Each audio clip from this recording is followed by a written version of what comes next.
esta excelsa audición y después de las grandes e interesantes ponencias que han ido hasta ahora, pues han dejado el listón muy alto. Intentaré ser muy breve y entonces yo me planteo... No, tómate tu tiempo, ¿eh? La dilatación temporal existe. Entonces voy a ser lo más breve posible, pero sí, cuando hice esta charla, el título básicamente era las ciencias físicas en Extremadura, una asignatura temporal con personajes atemporales. Claro, en tan poco tiempo explicar todo lo que es la ciencia, sobre todo física, en Extremadura, pues es muy difícil.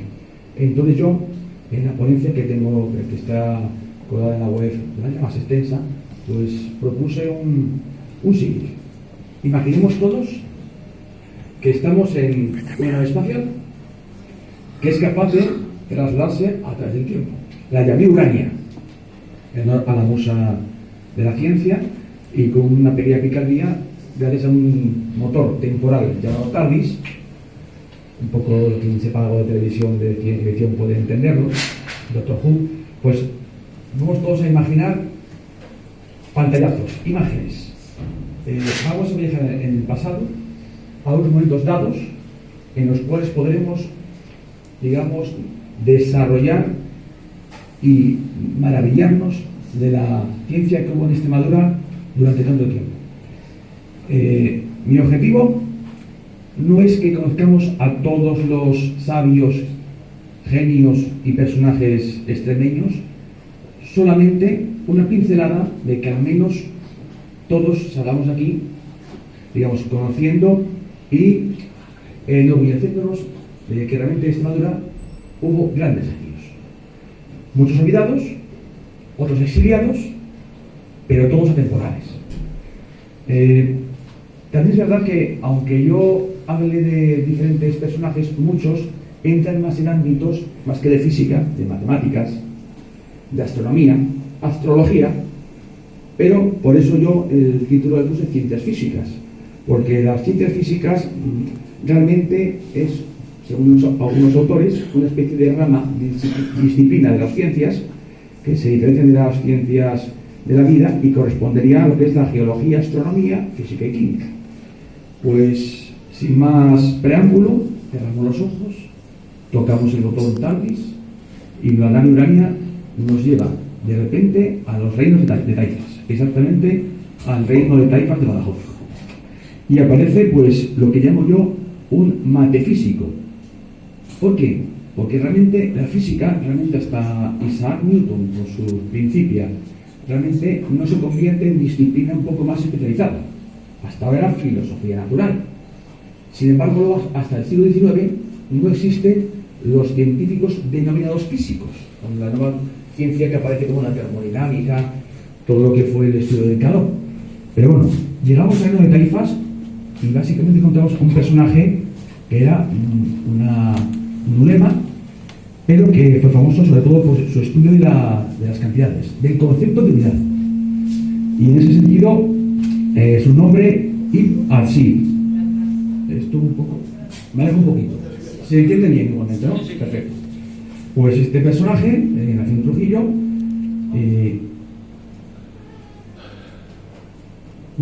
nació en Badajoz, y sobre todo su vida pues hizo un estudio de todo lo que fueron los números y las cantidades. Damos un salto y pasamos ya a la parte del Renacimiento, siglo XVI, y por cierto, en palabras de de Cobos Bueno, dice: hay que esperar a la primera mitad del siglo XVI para que cristalice el pensamiento renacentista, rompiendo el cordón umbilical con la cultura antigua y abriendo paso al periodo moderno. En este caso, pues aparecen lo que se llaman los humanistas extremeños, en el sentido de que seguían cuatro premisas. Básicamente intentaban hacer una integración de humanidades y ciencia. Ya poseían e intentaban transmitir una conciencia de modernidad.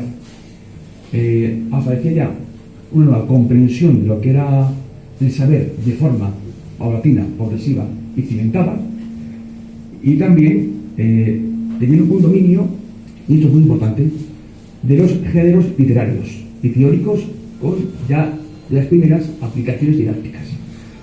Destacan en Extremadura los científicos humanistas que llamo extremeños, Zacut, Abraham Zacut, Juan Martín Siliceo, el rocense, y todos conocemos a Benito Arias Montano. Yo, usando el símil de la anterior ponencia, yo tengo la costumbre de poner unos apodos a los científicos de los que estudio, porque ese apodo da un poco también la idea de cuál fue su discurrir científico y vital. A Zacut, o Zacuto, que fue un judío de origen salmantino, pues yo le llamo siempre el simbionte astronológico. Astronológico. ¿Por qué? Porque en esa época, realmente, la astronomía y la astrología estaban de la mano. Sí es verdad, y seguro que algún también estudioso de historia de la astrología de Zacut no es la astrología que ahora conocemos como paraciencia. Era una astrología que intentaba darle un poco el significado que intentó darle Alfonso X Sabio, más nivel de estudio de las estrellas y de los astros. Este personaje, que lo voy a decir muy rápido también, vivió en Gata.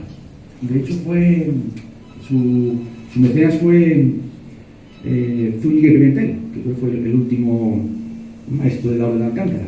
Fue su mecenas y ahí realizó todo tipo de tratados, bien de astronomía, bien de astrología.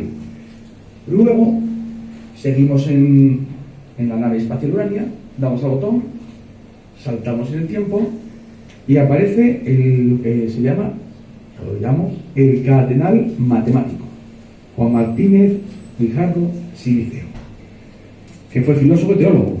Nació en Villa García de la Torre, en Badajoz, y sobre todo, quizás voy a traducirlo en dos palabras: aritmética práctica. Fue un gran estudioso de lo que fue la matemática.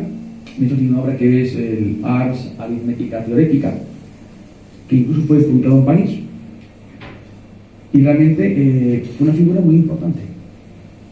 Saltamos en el tiempo, sigamos la contracción espacial.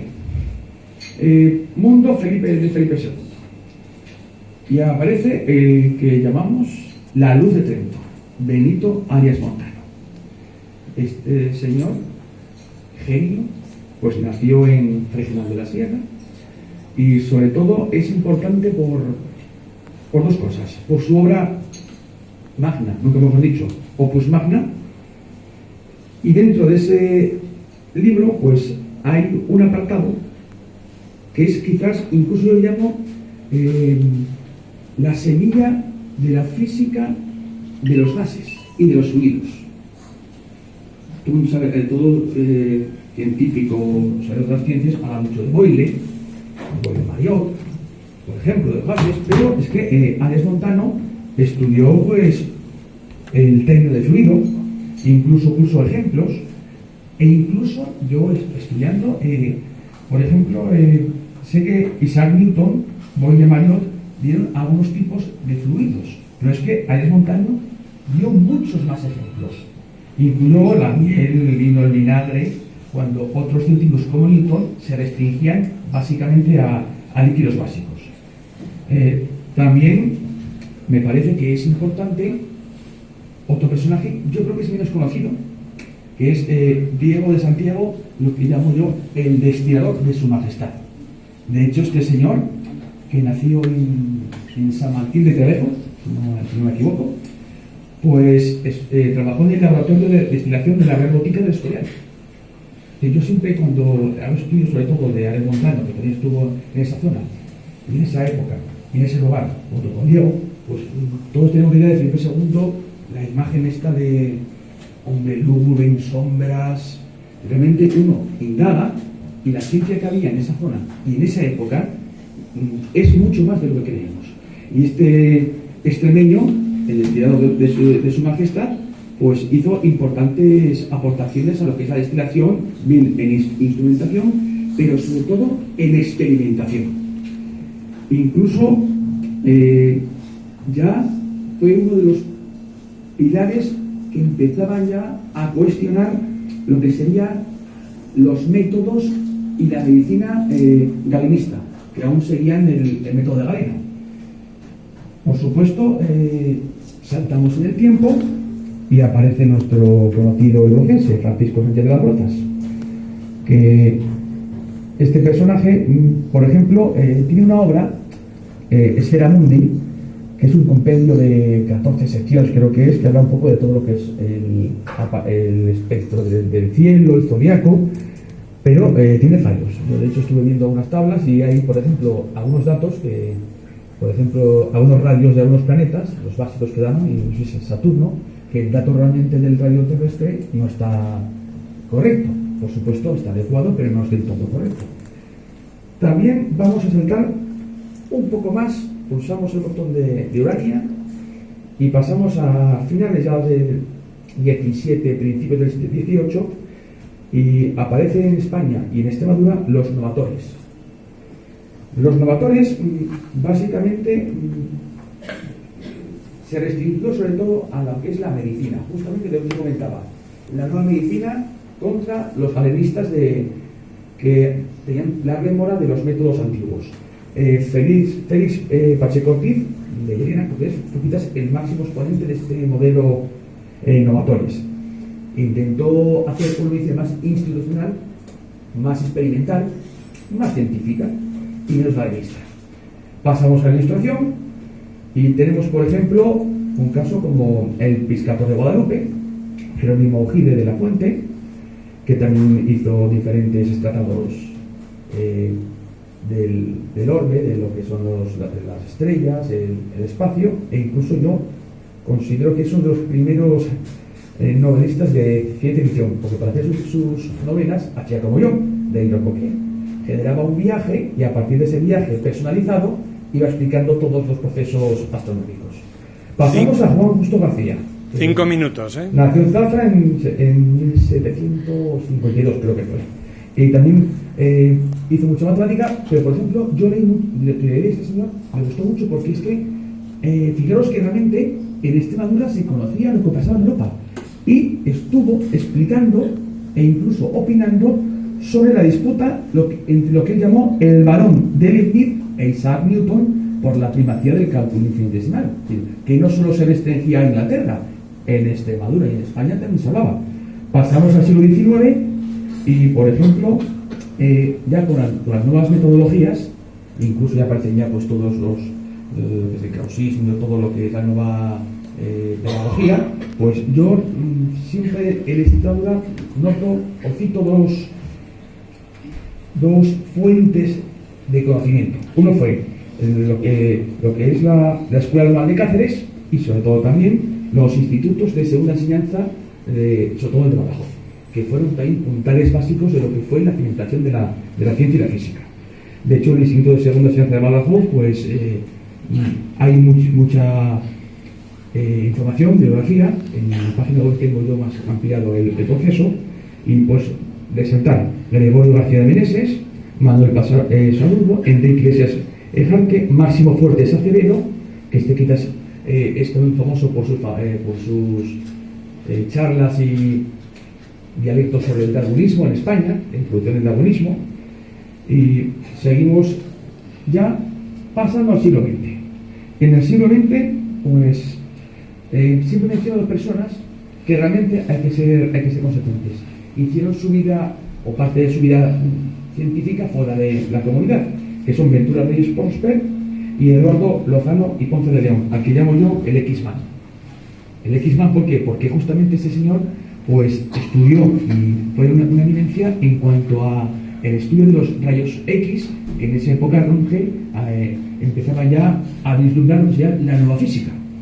Hizo muchísimos libros docentes y hay dos charlas que yo leí, que me parecen estupendas.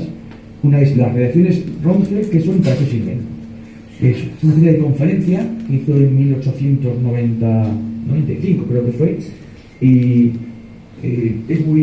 son muy curiosas. También quiero comentar una frase que dicen siempre en su libro, en la página 141 de su libro Lecciones de Química Orgánica. Sus raíces extremeñas seguían ahí. Y leo: en Extremadura se llama todavía orujo al residuo sólido de la expresión de la aceituna que le emplean para alimentar a los cerdos. Sigue la Extremadura en todas partes. Pasamos a Francisco Vega y Pedro Carrasco Valorena. Creo que toda esta historia de la ciencia del señor Vera es un clásico. Creo que se recomienda usar, y yo lo he usado mucho en mis estudios. Y de Pedro Carrasco, sobre todo, es importante que a partir del siglo XX incluso fue llamado para estar en el grupo que explicaba la teoría de la relatividad, y hasta Blas Cabrera lo usaba como ponente. Y para acabar, vamos a hacer un avance temporal en nuestra Urania más grande. Yo, aunque no sea mucho de ciencia física, siempre me gusta comentar: la ciencia tiene una base, que es la educación, la enseñanza y las escuelas. Y siempre menciono dos cosas. Las misiones pedagógicas que hubo entre 1932 y 35, 36 en Extremadura, que era, pues, está también aboga también quizás por el libro también de la película de Noel, que fue de esa época, de las Urdes, pero también me gusta los libros de viajes por las escuelas de España de Luis Bello, escritor y periodista que viajó por toda España y también por Extremadura. Y ese libro hay una parte que se titula así: Viaje por las escuelas de Extremadura. Y yo recomiendo, porque da o hace una plasmación bastante fidedigna de lo que era, aparte de la vida de Extremadura, la escuela, la pedagogía de Extremadura. Si da tiempo, al final quiero leer un pequeño extracto de este libro, si me da tiempo. Seguimos avanzando. Pasamos al siglo XX. Y del siglo XX ya parece como si no hubiera figuras genuinamente emblemáticas extremeñas. Por supuesto que las hay. Actualmente voy a resumirlo en 5 segundos. Me parece muy bien. Grupo Orión de Física. Es un grupo de pedagogos, profesores de universidad y de institutos que se dedican a hacer justamente materiales didácticos para el estudio de la física. También el grupo de aire de la Universidad de Extremadura. También comentar al Centro Extremeño de Tecnologías Avanzadas, el CETA-CIEMAT, que seguro que todos conocemos, ubicado en Trujillo. Y, por ejemplo, para finalizar la parte última del siglo XX, voy a leer, básicamente, para que sepáis hasta dónde llega la ciencia de Extremadura de la última mitad del siglo XX, una serie de estudios que ha hecho la facultad, sin dar nombres solamente del tipo de estudio, años 80 hasta la actualidad, que me acuerdo que en la presentación del año 2005, que fue el año de la física, por la conmemoración de la realidad, pues se enumeraron, y cito: estudios, investigaciones, visión del color, sistemas estelares binarios, física terrestre solar, radiación solar, meteorología por satélite, Antártica, sucesos climáticos extremos, control del caos, aplicaciones eléctricas de los superconductores, ruidos y sonidos de nuestro entorno, medios glandulares, dinámica de reacciones limitadas por difusión, estructura de líquidos, esta me encanta, sistemas de desorden y frustración en física, daño por contactos en materiales con aplicaciones biomédicas, física nuclear, visión artificial, inteligencia artificial, diseño de circuitos integrados, puntos suspensivos. La ciencia, la física, actualmente somos punteros. Y para acabar, quiero citar un extracto del libro de Luis Bello, que justamente se titula, mejor dicho, lo encontré al leerlo, salen muchas poblaciones, La Vega, Siruela, la bueno, pero una que pone exactamente Malpartida de Cáceres.